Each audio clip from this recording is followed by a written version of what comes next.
Turkey అంటే కాంగ్రెస్ కి ఎందుకంత ప్రేమ? ఆ దేశంతో హస్తం పార్టీకి ఉన్న చీకటి ఒప్పందాలేంటి? కేవలం 300 మంది ప్రవాస భారతీయులు నివసించే టర్కీలో కాంగ్రెస్ ఓవర్సీస్ ఆఫీస్ ఎందుకు తెరిచినట్లు?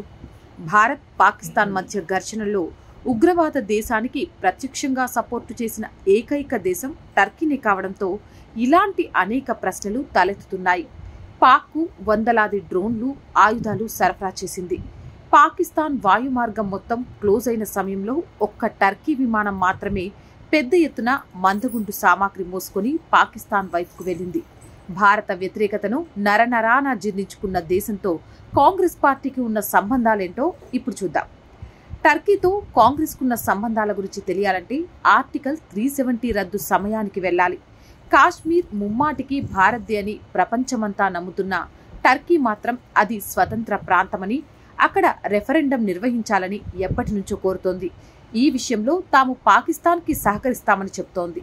ఈ సమయంలో 2019 ఆగస్టు 5వ తేదీన భారత ప్రభుత్వం పార్లమెంట్లో ఆర్టికల్ 370ని రద్దు చేసింది. ఉగ్రవాదం పెరిగిపోవడానికి ప్రత్యక్షంగా కారణమైన ఈ ఆర్టికల్ని బుట్టదాఖలు చేసింది. ఈ నిర్ణయం పట్ల యావత్ దేశమంతా హర్షం వ్యక్తం చేసింది. కానీ రెండు వ్యతిరేకించాయి. అవి ఒకటి టర్కీ, 2 కాంగ్రెస్ పార్టీ. హస్తం పార్టీ ఆర్టికల్ 370 రద్దు చేయడం సమంజసం కాదని వాదించింది. ఇందుకోసం తాము ఎంతవరకైనా పోరాడదామని చెబుతూ వచ్చింది. సుప్రీంకోర్టు గడప సైతం తొక్కింది. మరోవైపు టర్కీ, చైనా సహాయంతో పాకిస్తాన్ ఆ విషయాన్ని ఐక్యరాజ్యసమితి దృష్టికి తీసుకువెళ్లింది. ఈ విషయంలో పాకిస్తాన్కి మద్దతిచ్చిన దేశాలు 2. అవి టర్కీ, చైనా. చైనాకు కాంగ్రెస్ పార్టీకి మధ్య ఉన్న సంబంధాలు అందరికీ తెలుసు. ఏకంగా చైనా కమ్యూనిస్టు పార్టీతో హస్తం పార్టీ చీకటి ఒప్పందమే చేసుకుంది. ఇక టర్కీ విషయానికొస్తే ఆగస్టు 5వ తేదీన ఆర్టికల్ 370 రద్దు చేయగా సరిగ్గా నెల తర్వాత అంటే సెప్టెంబర్ 24న ఈ విషయం ఐక్యరాజ్య సమితికి చేరింది. ఇవన్నీ జరుగుతుండగానే పాకిస్తాన్ FATF బ్లాక్ లిస్టులో చేరకుండా చైనా, టర్కీ, మలేషియాలు సహకరించాయి. పాక్కు సహకరించినందుకు మోదీ తన టర్కీ పర్యటనను సైతం రద్దు చేసుకున్నారు. కానీ కాంగ్రెస్ పార్టీ నవంబర్ 27న ఇస్లాంబుల్లో తన ఓవర్సీస్ ఆఫీస్ని ఓపెన్ చేసింది. అంటే ఆర్టికల్ 370ని తొలగించి 4 నెలలు గడవక ముందే కాంగ్రెస్ పార్టీ ఆ దేశంలో తన కార్యాలయాన్ని ఏర్పాటు చేసింది. ప్రవాస భారతీయులు ఎక్కువగా ఉండే దేశం అమెరికా, యూరప్, ఆస్ట్రేలియాలలో ఓవర్సీస్ ఆఫీసులు ఏర్పాటు చేసుకుంటే అందులో అనుమానమేమీ ఉండదు. అమెరికాలో పెద్ద ఎత్తున భారతీయులు నివసిస్తున్నా అక్కడ పూర్తి స్థాయిలో కార్యాలయాన్ని ఏర్పాటు చేయలేదు. కేవలం 2 కాంటాక్ట్ పాయింట్లు మాత్రమే ఏర్పాటు చేసుకుంది. కానీ 300 మంది కూడా లేని దేశంలో ఏకంగా ఓవర్సీస్ ఆఫీస్ ఓపెన్ చేయడం ఏంటి అన్నదే ఇక్కడ ప్రధానమైన ప్రశ్న. దీనిపై కాంగ్రెస్ పార్టీ నేతలను ప్రశ్నించగా తాము టర్కీతో సత్సంబంధాలు ఏర్పరచుకోవడానికి ఈ కార్యాలయాన్ని తెరిచామని బదులిచ్చింది. ఇరు దేశాల మధ్య బలమైన సంబంధాలు ఏర్పరచుకోవడానికి తాము ప్రయత్నిస్తున్నామని చెప్పింది. ఆ తర్వాత నుంచి మొదలైంది అసలు కథ. కాశ్మీర్ని భారత్ నుంచి వేరు చేయడానికి టర్కీ బ్రెయిన్ వాష్ కార్యక్రమాలకు శ్రీకారం చుట్టింది. పాకిస్తాన్ ISI సహకారంతో కాశ్మీరీ స్టూడెంట్స్ కి ప్రత్యేక కార్యక్రమాల్ని ఏర్పాటు చేసింది.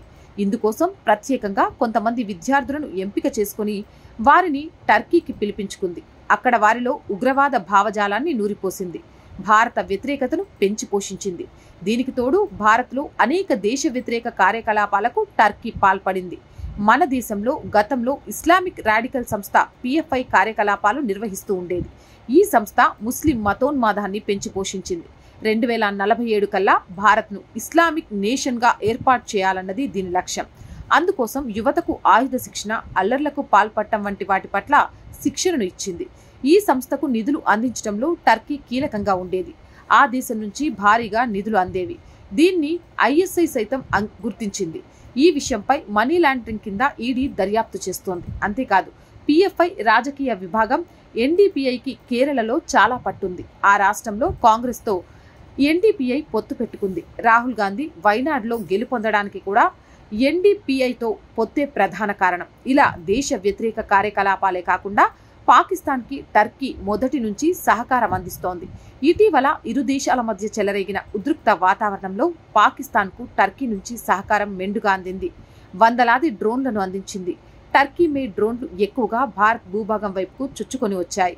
వీటిని భారత సుదర్శన చక్రం S-400 చాకచక్యంగా అడ్డుకుంది. సో ప్రత్యక్ష యుద్ధంలో కూడా టర్కీ పాకిస్తాన్కి మెండుగా సహకరించిందే తప్ప కనీసం తటస్థంగా ఉండే ప్రయత్నం కూడా చేయలేదు. ఈ సమయంలో కాంగ్రెస్ పార్టీపై అనేక అనుమానాలు తలెత్తుతున్నాయి. ముందుగా టర్కీకి కాంగ్రెస్ పార్టీకి ఉండే స్నేహ సంబంధాలేంటన్నది ఆ పార్టీనే బహిరంగంగా చెప్పాల్సి ఉంది. ఆ దేశంలో ఓవర్సీస్ ఆఫీస్ ఎందుకు ఓపెన్ చేశారో ప్రజలకు జవాబు చెప్పాల్సిన అవసరం ఉంది. పట్టుమని 300 మంది కూడా లేని దేశంలో అమెరికాలోనూ లేనట్టుగా ఓవర్సీస్ కార్యాలయం ఎందుకు తెరిచారన్నది సందేహంగా మారింది. అదీకాక తాము ఈ కార్యాలయాన్ని టర్కీతో సత్సంబంధాల కోసమే ఏర్పాటు చేశామని హస్తం పార్టీ చెబుతుంది. మరి 2019లో కార్యాలయాన్ని తెరవగా 5 ఏళ్లు గడిచిన టర్కీలో ఏం మార్పు వచ్చినట్లు? కాంగ్రెస్ ఏర్పరచాలనుకున్న సత్సంబంధాలేంటి అన్నది సందేహమే.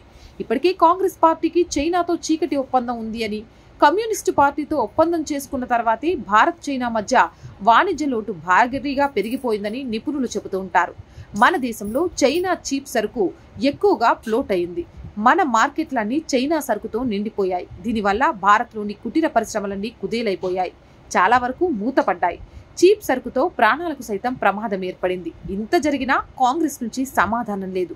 దీన్ని బట్టి ఆ పార్టీ దేశ వ్యతిరేక శక్తులతో స్నేహం చేస్తోందని అర్థం చేసుకోవచ్చు. మరి ఇప్పటికైనా హస్తం పార్టీ టర్కీలో ఉన్న తన కార్యాలయాన్ని మూసేసుకొని దేశ ప్రజలకు క్షమాపణలు చెప్తుందా, లేదా అలాగే కొనసాగించి తన దేశ వ్యతిరేకతను చాటుకుంటుందా అన్నది తెలియాలంటే కొంతకాలం వేచి చూడాల్సిందే.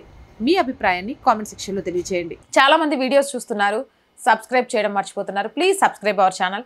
మీరు చేసే ఒక్కొక్క సబ్స్క్రిప్షన్ మన ఛానల్ యొక్క కుటుంబాన్ని పెంచుతుంది. అలాగే కంటెంట్ బాగుంది అనిపిస్తే లైక్ చేయండి, షేర్ చేయండి. అలాగే ఆర్థికంగా మీ అందరి సపోర్ట్ ఆర్ వాయిస్కి చాలా చాలా అవసరం. మీరు చేసే చిన్న సహాయం కూడా ఛానల్ని నిలబెట్టుకోవడానికి మేము పడుతున్న తపనకు సాకారం అందేలా చేస్తుంది. సపోర్ట్ చేయాలనుకుంటే సబ్స్క్రిప్షన్ పక్కనే జాయిన్ అనే బటన్ ఉంటుంది. 1 to 5 లెవెల్స్ ఉంటాయి, ఏదో ఒక లెవెల్లో చేయొచ్చు. లేదా స్క్రీన్ మీద గూగుల్ పే, ఫోన్పేతో పాటు అకౌంట్ డీటెయిల్స్ ఉన్నాయి, ఆ విధంగానైనా సహాయం చేయొచ్చు. ఇక వ్యాపార ప్రకటనల కోసం 8328500576 నెంబర్ని సంప్రదించండి. ప్రజా సమస్య ఏదైనా మీ గొంతుకను మా గొంతుకుగా వినిపిస్తాం. 8328500576 నెంబర్కి వాట్సాప్ ద్వారా తెలియజేయండి. జై హింద్, జై భారత్.